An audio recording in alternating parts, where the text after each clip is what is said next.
Let's start the video by saying that this is really tasty, healthy coffee. My mom sells it. If you're interested, hit her up. She really wants people to slide into her DMs, but like customers, so like no creepy dudes, please. Hello my beautiful people, welcome back to my channel. It's Keara. If you're new here, make sure you subscribe and like this video if you enjoy.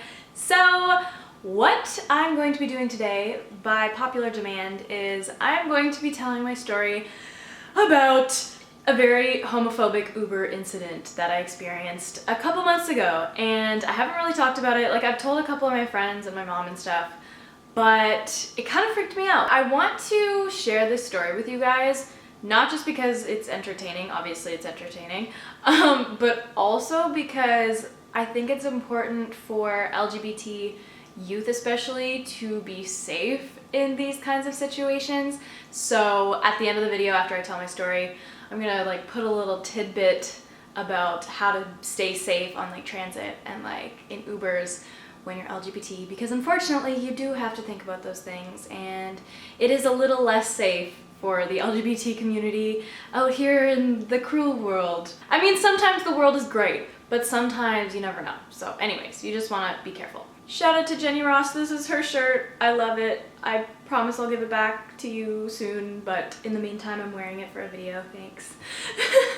So I was at a party with my friends a couple months ago, and it was when the transit stopped running, because usually I would take transit, like the subway or like buses and stuff, but it was too late that they stopped running, so I called an Uber. I hop in the Uber, he's very friendly, and I'm not gonna like say his name or like what he looked like or anything, but hopped in the Uber, it was going fine. He kept asking me like very personal questions, and usually I wouldn't answer these personal questions, but I was a little tipsy and just having a great time, so I was like, like there's nothing to worry about, who cares, I'm never gonna see this guy again, right? So he's like, he asks me if I have a boyfriend, right? And I'm like, no, which is the truth, I have a girlfriend. And he was like, oh, like a girl that's a friend. And I was like, no, like I'm in a relationship with a girl. And his whole demeanor changed. Like at first when he started talking to me, he was very like, you know, lighthearted and fun and like laughy, and then he like his demeanor just changed. He kept saying like, no, that's so wrong. How dare you? Like, how dare you do this to your mother? Your mother must be very disappointed in you. Like, he literally told me this. I was kind of just like agreeing with him because I didn't want to like start any conflict, so I was just like, oh, okay. And then he was like, no, like, do you go to church? And I was like, yeah, sometimes. And he's like, you need to go to church, you need to read the Bible, like what you're doing is like a grave sin, like you're going to hell, basically. And I was like, okay. And he was just like, no, you can't do this, like you need to be with a man. And I was like, okay. And he's like, no, you have to listen to what I'm saying, like this is serious. The line that got me, like the line that like really shook me, was he said, if my own daughter was gay, I would kill her myself. And I was a little bit tipsy, so I didn't really, like, nothing was hitting me very well. Like, it wasn't really registering what I was hearing. So I was kind of just, I didn't want to create any conflict, so I was like, okay.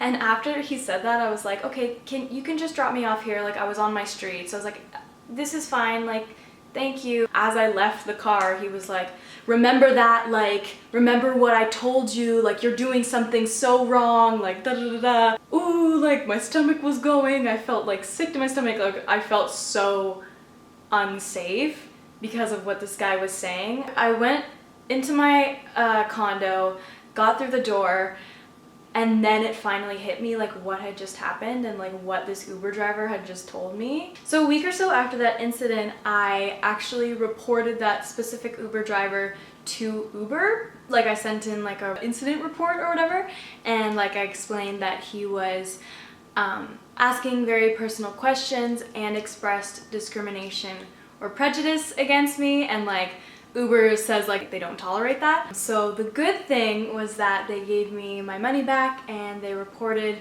the Uber driver. So hopefully he gets fired or whatever. If that happens, like report the Uber driver and hopefully you can get your money back, because that's actually a really serious thing. I assumed, like, I don't know, it's silly to assume this, but like when I first came out as bisexual, I didn't think that I would experience like much homophobia, because I was like, one, it's 2017, like it's Canada, people are probably like, people don't care anymore, do they? It just boggles my mind that people are literally against it, and it's like, why does it matter? Like, why does it affect you? Like, can't you just let people live their lives the way they want? Like, let them love who they want to love? Like, anyway, it was really scary, but I wanted to tell you guys, if you're young and queer, I hate that I have to say this, but sometimes it's best like not to say that you're gay,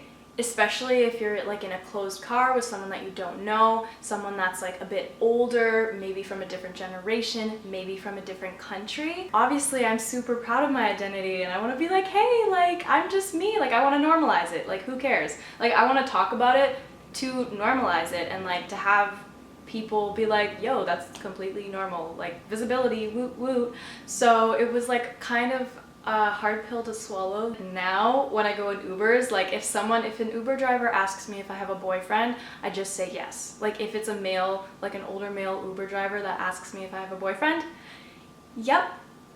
Like I've just learned to say yep so that they wouldn't ask any more questions and so that I was safer. You guys can take this advice and do whatever you want with it, but that's just my personal experience. The next time I got into an Uber, I was actually leaving my girlfriend's place, and the Uber driver, it was a different time, different Uber driver, and like I guess we were like hugging in the doorway or whatever, and so I go in his car and he's like, oh, so is that your boyfriend? Because like she's very androgynous presenting, like more masculine presenting, so a lot of people like perceive her as male at first. So he's like, oh, like is that your boyfriend? And I just said yes. And then he kept asking me more questions, but I was just like, yep, no, it's fine, whatever, like. And so I kind of learned from that first Uber experience, like maybe just keep the information to a minimum. It sucks that we as like queer youth have to sometimes do that, but it's all for the purpose of safety. I know a lot of you guys tweeted me like, oh, tell us about your homophobic experiences, because in my past Q&A I mentioned that I did have some like homophobic experiences. I'm sorry that I didn't post on Tuesday. I'll probably post this tomorrow or today, and then I promise there'll be another video out on Tuesday. And someone tweeted me like, oh, Keara, where's your Tuesday video? And I was like, oh, like my heart was breaking. I was like, oh, you guys actually like notice when I don't post. I love you guys. Stay safe out there, kids, and I will see you next week.